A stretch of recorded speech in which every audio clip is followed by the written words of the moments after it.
అగ్రకులాలు పెట్టాలని కొట్లాడినా పెట్టించినాం మన పిల్లల కోసం, రిజర్వేషన్లు మన పిల్లల కోసం. ఇప్పుడు ఇది ఎంత విధ్వంసకరమైనటువంటి చర్య అంటే అగ్రకులాలు ఏమి అడగాలి, వాళ్ళ అభివృద్ధికి వాళ్ళు లేదని అడగాలి. మాకు ఇది కావాలి, మీకు రిజర్వేషన్లు పెట్టిరు మేము వ్యతిరేకించలే, మాకు హాస్టల్ కావాలని అడుగుంటి, మీ అభివృద్ధికి ఏం కావాలన్నా మేము అడ్డుకోం. మాకు అడ్డం వచ్చుడు, మాకు ఇచ్చిన దానికి మీకు అడ్డం ఎందుకని నేను ప్రశ్నిస్తుంటా. మాకు కొట్లాడి 42% తెచ్చుకున్నాం, ఎందుకు మీకు కలపమంట? మేమేం చేసినాం? మా వాట మేము అడిగినాం, ప్రభుత్వం ఇచ్చింది, ఎందుకు ఇదని చెప్పి ప్రతి గ్రామంలో ఒక పెద్ద ఎత్తున చర్చ జరుగుతుంది, తిరుగుబాటు జరుగుతుంది. మన వాళ్ళందరికీ నేను విజ్ఞప్తి చేస్తున్నా, ప్రతి కుల సంఘం ఫోన్ చేసి జిల్లా కమిటీలకు, తాలూకా కమిటీలకు, బీసీ సంఘాలు, కుల సంఘాలు కలిపి అక్కడ ఒక కమిటీ, చాలా జాగాల్లో కమిటీలు వేసేసి ఇప్పటికీ. మహబూబ్ నగర్లో 6 కమిటీలు పడ్డాయి, వరంగల్లో 4 కమిటీలు పడ్డాయి. అన్ని జిల్లాలలో వేస్తూనే ఉన్నారు, నాకు రోజు ఫోన్ చేస్తూనే ఉన్నారు. కుల సంఘాలను, బీసీ సంఘాలను ఒక్కటి చేయన్నా ఇంత మంచి మూమెంట్ రాదు. సరే మేము అందరం చేస్తాం, కానీ మీరు ఈ పిక్చర్ ఇవ్వండి దానికి కలర్ అని చెప్పారు. ఇస్తే మేము జిల్లాలను అన్నీ చేస్తామని చెప్తారు. మీరు ఒక్క నిమిషం కూడా న్యాయబ్రహ్మణ సంఘం, రజక సంఘం, మున్నూరు కాపు సంఘం వచ్చింది, యాదవ సంఘం ప్రముఖులు వచ్చారు, బోయ సంఘములు వచ్చినారు, ప్రతి వీరమిష్ట సంఘం, వీరభద్ర సంఘం, అన్ని కుల పెద్దలు మీరు ఎంతో సేవ చేస్తున్నారు. ఈ బంద్ను చరిత్రను నిలిచిపోయేటట్టు గతంలో మండల్ కమిషన్ అప్పుడు 3 సార్లు బంద్ చేసినాం. సమసంగ్రామ పరిస్థితి ఇప్పుడు 86లో హైకోర్టు నిరసనగా 2 సార్లు బంద్ చేశాం. 2005లో రామకోటి చెప్పినప్పుడు బంద్లు జరిపినాం. అంతకంటే మంచి బంద్ కావాలి ఇప్పుడు. అప్పుడు చైతన్యం లేదు, ఇప్పుడు చాలా చైతన్యం ఉంది. కాబట్టి దీన్ని మనం ప్రూవ్ చేస్తే కోర్టులు, ప్రభుత్వాలు, రాష్ట్ర ప్రభుత్వం, కేంద్ర ప్రభుత్వం అన్ని కూడా గజగజలాడాలి. అప్పుడే మనకు దిగొచ్చి రాజ్యాంగ సవరణలు అవుతాయి. ఇప్పుడు ఉన్నదానికి రాజ్యాంగ సవరణ కావాలి, అది పర్మనెంట్. అయితే రాజ్యాంగంలో మనం ఒకటి గుర్తుపెట్టుకోవాలి, కోర్టు స్టే ఇవ్వడం అనేది చాలా దుర్మార్గమైనటువంటి విషయం. కోర్టు 3 పాయింట్లు మీకు చెప్తా, గుర్తుపెట్టుకోండి. కోర్టు ఎంత అన్యాయం చేసిందంటే కేసు వేసిన రోజే స్టే ఇవ్వాలి, ఇచ్చిందా? ఇవ్వలేదు. 2వ రోజు ఆర్గ్యుమెంట్ అయింది, ఇవ్వలేదు. సుప్రీంకోర్టు పోయినరు, ఇవ్వలేదు. 3వ రోజు ఆర్గ్యుమెంట్ అయింది, ప్రభుత్వ వాదనలు ఇండేది, ప్రైవేట్ వాదనలు ఇండేది. అప్పుడు చెప్తే ఏమన్నది? ఇవ్వము అని అన్నది, జోక్యం చేసుకోమన్నాం. ఆ తర్వాత ఎన్నికల నోటిఫికేషన్ పడ్డది. ఎన్నికల నోటిఫికేషన్ పడ్డాక ఎక్కడన్నా స్టే ఇచ్చిన చరిత్ర లేదు దేశంలో, ఎక్కడ దేశంలో చరిత్ర లేదు. సుప్రీంకోర్టు తీర్పే ఉన్నది. ఎన్నికల నోటిఫికేషన్ వేసినాక స్టే ఇవ్వద్దని సుప్రీంకోర్టు అనేక కేసులలో చెప్పింది. ఈ దానిలో ఎట్లా స్టే ఇచ్చింది ఒకటి. ఆ కేసు వినేటప్పుడు, స్టే ఇచ్చేటప్పుడు ప్రభుత్వం వాదించింది, అగ్రకులాలు వాదించారు. మన బీసీ సంఘాలు 30 మంది కేసులు వేసారు. 30 మంది వాదన వినకుండా స్టే ఎట్లు ఇస్తాము? బీసీలాంటి అంత చులకన్నా అని మనం ప్రశ్నిస్తున్నాం. కాబట్టి స్టే ఇవ్వడంలో అన్యాయము, అక్రమంగా ఉన్నది. అందుకే మనం దీనికి తప్పనిసరి ఈ వ్యవస్థ మీద మనం పోరాడాలి. రెండవది, ఈ జీవో కూడా చాలా మందికి ఉన్నది. 9th షెడ్యూల్ సోదరుడు డాక్టర్తో బాగా చెప్పాడు. రాజ్యాంగంలోని 243 D6 లో ఏమనుంది? రాష్ట్ర ప్రభుత్వము స్థానిక సంస్థలలో బీసీ రిజర్వేషన్లను నిర్ణయించే అధికారం ఉన్నదని చెప్పింది. రాజ్యాంగం కంటే ఏది ఎక్కువ కాదు. రాజ్యాంగం ఉన్నప్పుడు దాని ప్రకారం చేసిర్రు. మనం ప్రభుత్వానికి మనం అదే సూచించినాం. నువ్వు అక్కడ ఇక్కడ ఢిల్లీకి ఎందుకు, రాజ్యాంగం నుండి జీవోదయాన్ని సీఎంకు చెప్పినాం, దాని ప్రకారం తీశారు. దాని మీద ఇంకా వేరే ఆలోచన ఉండదు. అంతేకాదు, చట్ట ప్రకారం అసెంబ్లీలో చట్టం చేశారు. అది బిల్లు గవర్నర్ దగ్గర పెండింగ్ ఉంటే ఆర్డినెన్స్, క్యాబినెట్లో పెట్టి ఆర్డినెన్స్ తీశారు. ఇవి 2 కూడా బలమైనటువంటి వేదికలు. మూడవది, రాజ్యాంగం ప్రకారం, చట్ట ప్రకారం బలంగా ఉంది. మూడవది, కోర్టు, న్యాయస్థానాలు 50% సీలింగ్. 50% సీలింగ్ అనేది ఎక్కడ రాజ్యాంగంలో లేదు. అదో కోర్టు డైరెక్షన్. ఏంటిదంటే విద్యా ఉద్యోగాలలో 50% సీలింగ్ పెట్టాలి, 50% మెరిట్ ఉండాలి, 50% రిజర్వేషన్లు పెట్టాలని పెట్టారు. ఎందుకు మెరిట్ ఉండాలి ఉద్యోగాలలో? డాక్టర్లు అందరు రిజర్వేషన్ వద్దు. ఓ చిన్న పాయింట్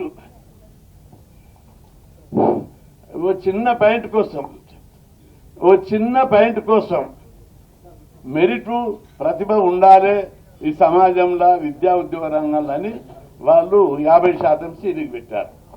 డాక్టర్ల మొత్తం రిజర్వ్కి ఇస్తే ఎట్లా? మెరిట్ డాక్టర్లు ఉండాలి. ఐఏఎస్ మెరిట్ ఎవరికంటే వాళ్ళకి ఎట్లా ఇస్తారు? మెరిట్ ఉండాలి, ప్రతిభ ఉండాలని ఓటు పెట్టాడు. దాన్నే మనం అపోజ్ చేస్తున్నాం. మాకు మెరిట్ లేదా, మాకు తెలివి లేదా, ఖబర్దారని ఎదురు తిరుగుతున్నాం. సరే మనం సర్దుకున్నాం ఉండదు. రాజకీయాలలో మెరిట్ ఎక్కడుంది? ప్రతిభ ఎక్కడుంది? రాజకీయాల్లో సంతకం పెట్టిన వాళ్ళు చీఫ్ మినిస్టర్లు అయ్యారు. తొలి 2 అసెంబ్లీ ఎన్నికల్లో, పార్లమెంట్ ఎన్నికల్లో 100 మంది ఎంపీలకు సంతకాలు పెట్టరాలి. మన అసెంబ్లీలో ఉమ్మడి రాష్ట్రంలో 50 మందికి సంతకాలు పెట్టిన రానున్నారు. అంటే రాజకీయాలకు మెరిట్ లేదు, ప్రతిభ లేదు. ఎవడు సేవ చేస్తే వాడే ప్రతిభావంతుడు ప్రజలు అనుకుంటారు. దీనికి 50% సీలింగ్ ఎట్లా? ఒకటి సుప్రీంకోర్టు ఇంకోటి కూడా చెప్పింది, డెడికేటెడ్ కమిషన్ వేసి జనాభా ఎంతుంటే అంత పెట్టుకోవచ్చు అన్నారు. రాష్ట్ర ప్రభుత్వం నుంచి కొట్లాడాం, జనాభా లెక్కలు తీశారు, డెడికేటెడ్ కమిషన్ వేసిర్రు. కాబట్టి దానికి బలమైనటువంటి పునాది ఉంది. అన్ని బలమైనటువంటి కారణాలు.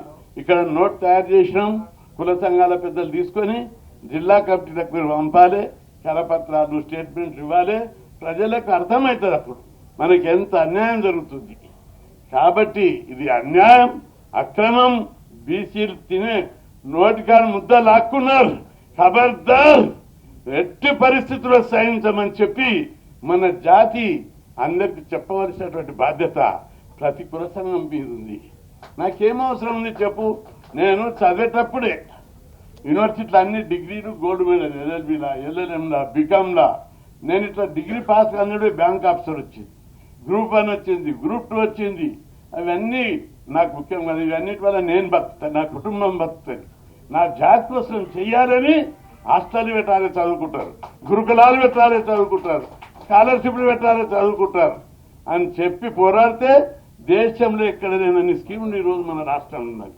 ఈరోజు మొన్న ఒక టీవీలో నేను కూడా అనుకుంటాను అంత మంచిగా వర్ణించున్నాయి. ఏమన్నాడంటే తెలంగాణ, ఆంధ్ర రాష్ట్రాల్లో బీసీఎస్సీలు చదువుకున్నట్టు దేశంలో ఎక్కడ చదువుకుంటలేరని చెప్పారు. ఎందుకు ఆ మాట అన్నాడంటే 10 ఏళ్ల కింద రోడ్లేస దగ్గర, అపార్ట్మెంట్ గట్ట దగ్గర ఎవరు లేబరు? పాలమూరు లేబర్, ప్రకాశం లేబర్, శ్రీకాకుళం లేబర్ ఉంది. ఇప్పుడు ఎవరున్నారని కౌంటర్కి చంద్రేశ్వర ప్రొఫెసర్. ఈరోజు ఒరిస్సా, ఛత్తీస్గఢ్, మధ్యప్రదేశ్, బీహార్, ఉత్తరప్రదేశ్కి వచ్చిన లేబర్ ఈడ పనిచేస్తున్నారు. మనకెందుకు దొరుకుతలే లేబర్ అంటే ప్రతి ఒక్కరు హాస్టళ్లల్లా, గురుకులాలల్లా, స్కాలర్షిప్ల వల్ల, స్కూల్ ఎక్కువ పెట్టేయడం వల్ల చదువుకుంటున్నారు. చదువుకోవడం వల్ల మన వాళ్ళందరూ తెలివి వచ్చింది. ప్రతి డిగ్రీ, ముఖ్యమంత్రి కూడా అన్నాడు ఒకసారి, ప్రతి ఇంట్లో డిగ్రీలు, పీజీలు చదివేటోళ్ళు బీసీలలో చైతన్యం వచ్చింది, వాళ్లకు అవకాశాలు కల్పించాలని అన్నాడు. అందరు గుర్తించారు. కాబట్టి ఈ చైతన్యం, బీసీ వాదం మనం పోరాడి స్కాలర్షిప్లు, హాస్టళ్లు, గురుకులాలు పెట్టించుకుంటే ఇది వచ్చింది.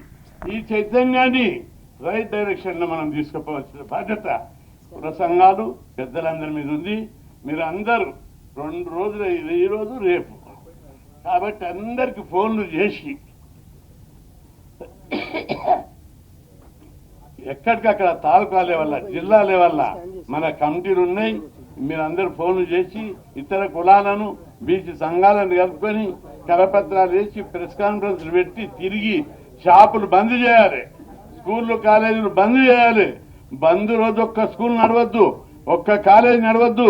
కాలేజీ యాజమాన్యాలు కూడా మాకు ఫోన్ చేసి మేము బంద్కు మద్దతు ఇస్తాము, స్కూళ్ళు నడపొద్దని చెప్తామని చెప్పారు.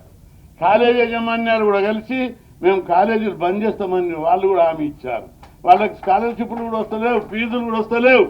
కాబట్టి పెద్ద ఎత్తున మనం నిరసన, కోర్టులు అంటే, బీసీలు అంటే కోర్టులకు లెక్క లేదు, వ్యవస్థకు లెక్క లేదు. దీన్ని మనం పెద్ద ఎత్తున స్పందించి ఉద్యమాన్ని ముందుకు తీసుకుపోవాలని చెప్పి పెద్దలందరూ మీరు కులాలకు ఎంతో సేవ చేస్తున్నారు, ఎన్నో రోజులుగా సేవ చేస్తున్నారు.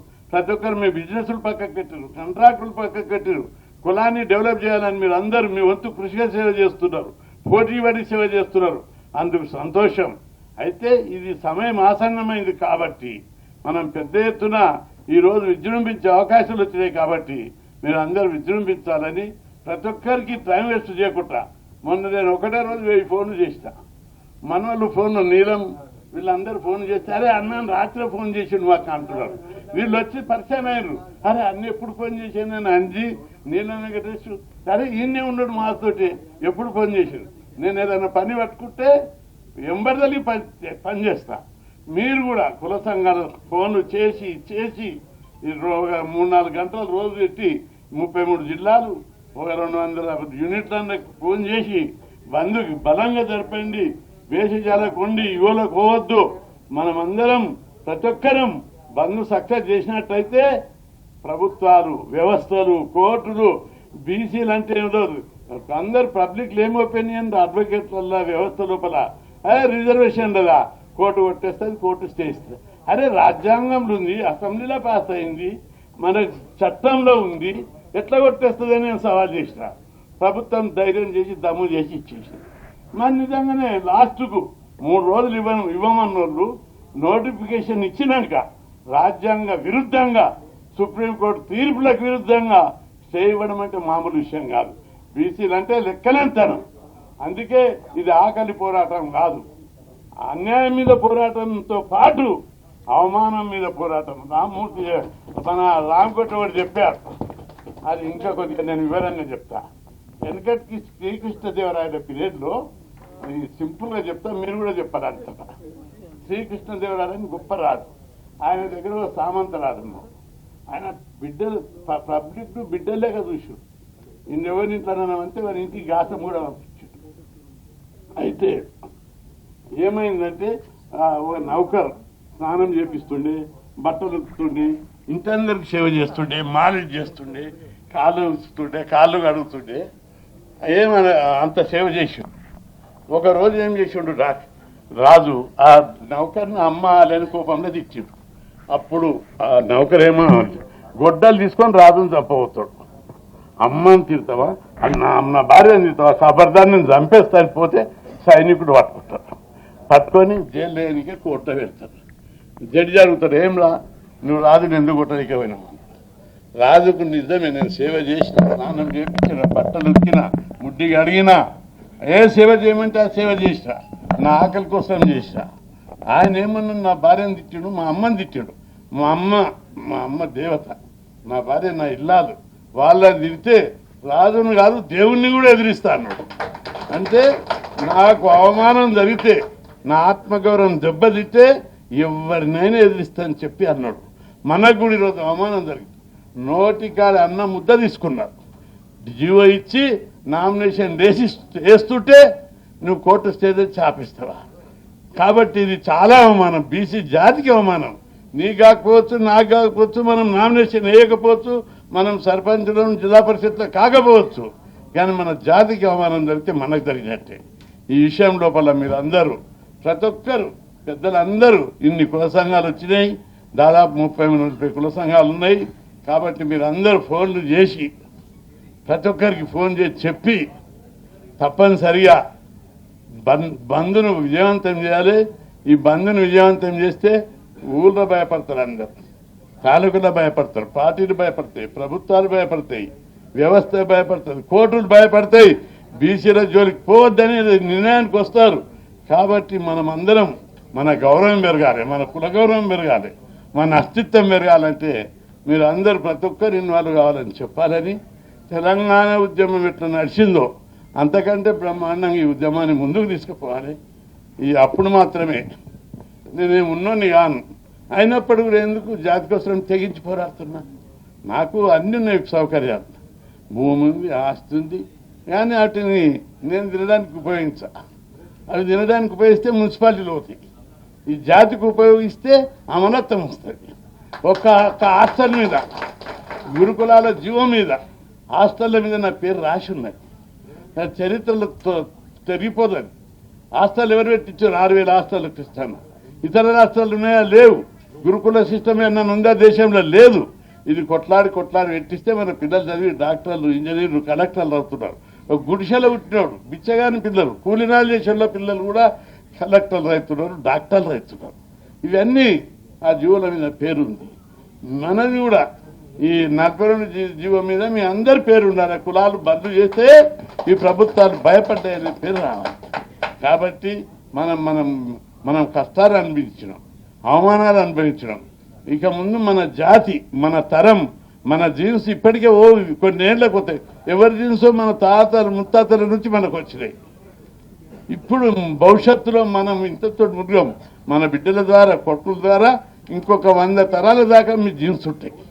వాళ్ళు సుఖపడాలి, వాళ్ళు గౌరవంగా బతకాలి. అందుకోసం మనం కొట్లాడాలి అని చెప్పి, అందుకోసం మీ ఉద్యమంలో తల వంచొద్దు, తల దించకుండా పోరాటం చేయడానికి మీరు అందరూ ముందుకు రావాలని చెప్పి 2 రోజులు కష్టపడాలని చెప్పి విజ్ఞప్తి చేస్తూ ఆ దిశగా చర్యలు తీసుకోవాలని విజ్ఞప్తి చేస్తాం.